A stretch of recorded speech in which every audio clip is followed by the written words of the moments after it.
श्रियकान्ताय कल्याणनिधये निधयेऽर्थिनाम् श्रीवेङ्कटनिवासाय श्रीनिवासाय मङ्गलम्।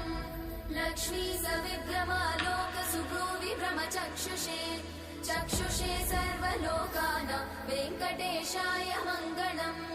श्रीवेङ्कटाद्रिशृङ्गाग्रमङ्गलाभरणाङ्ग्रये मङ्गलानां निवासाय श्रीनिवासाय मङ्गलम्।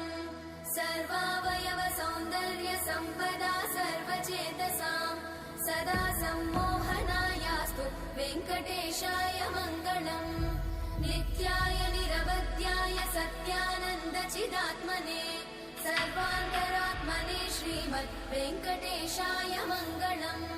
स्वतः सर्वविदे सर्वशक्तये सर्वशेषिने सुलभाय सुशीलाय वेङ्कटेशाय मङ्गलम्।